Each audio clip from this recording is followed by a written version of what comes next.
Hello and welcome back.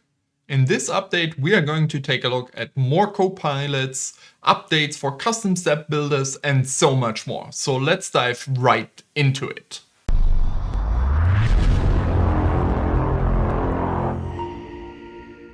As we often like to do, we kicking things off in SAS Information Catalog, where we now also have a Copilot available to us through the top right-hand corner icon for the Copilot.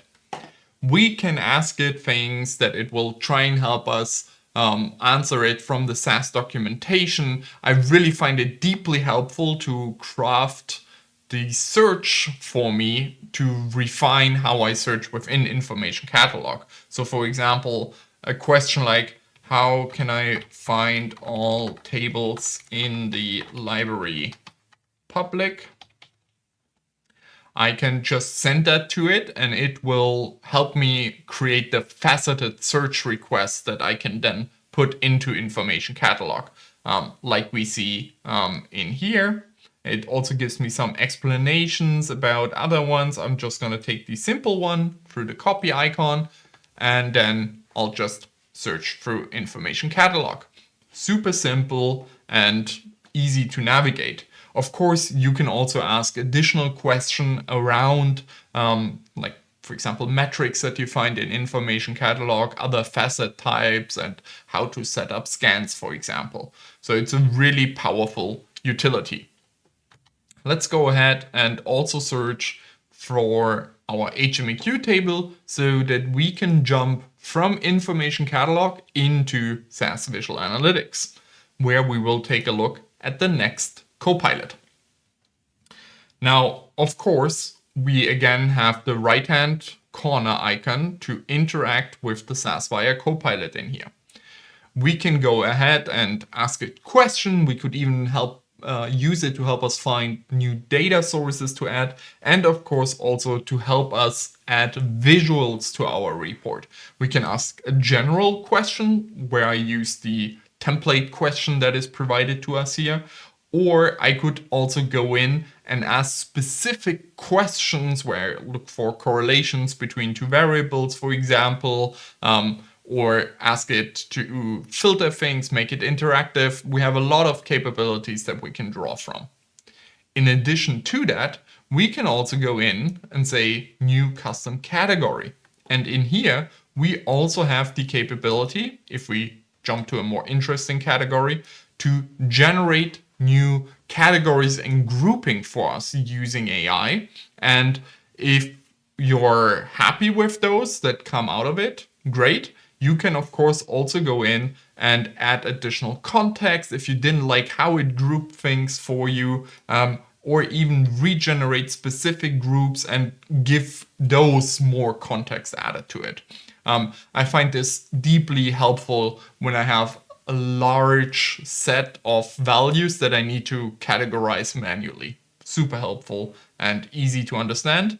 And you can also see the AI generated icon in here indicating that this was added by the AI. If I remove this and now add it myself, you will see that this one has none of these icons. This is also helpful for both you to remember that this was AI added or generated content, but also to communicate this to your colleagues that might rely on this data and might want that information. So really, really cool result. And we can even get some explanation of what it did here. There is so much possibility of how you can work through things. And of course, you can also ask it questions to help you understand certain objects within VA, or ask questions about how to configure certain options within a specific object. So you can really accelerate your report building, especially if you're an inexperienced person, but also getting over that blank page syndrome when you're just starting off with a new report.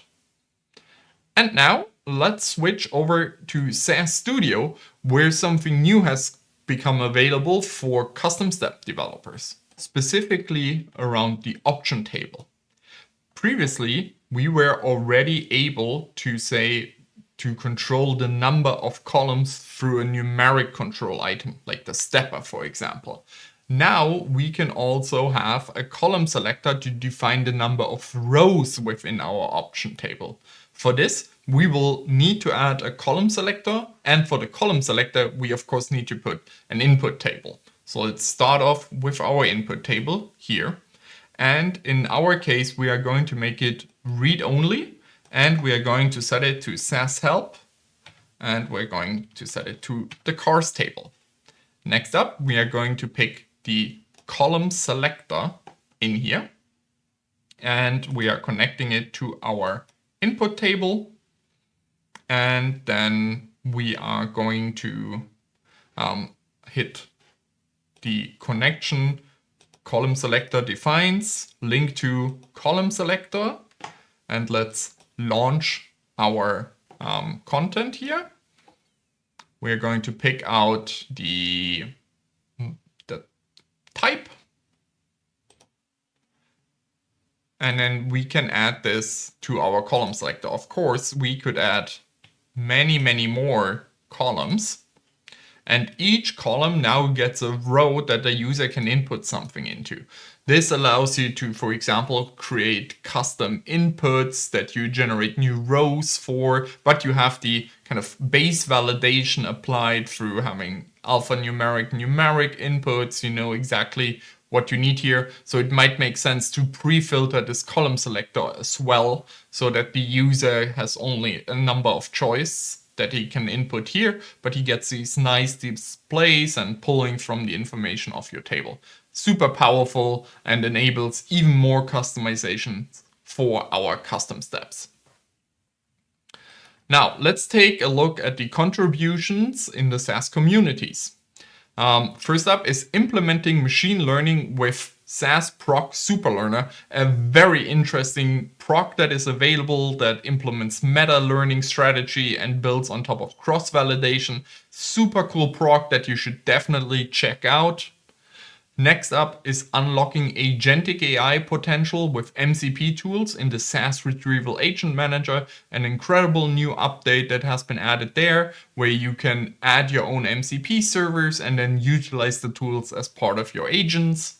And finally, a great blog post around how to use SAS to work with ServiceNow APIs to pull in more data and information that you can then process and work with from SAS. With that, I hope you have as much fun with these updates as I do, and see you next time. Bye bye.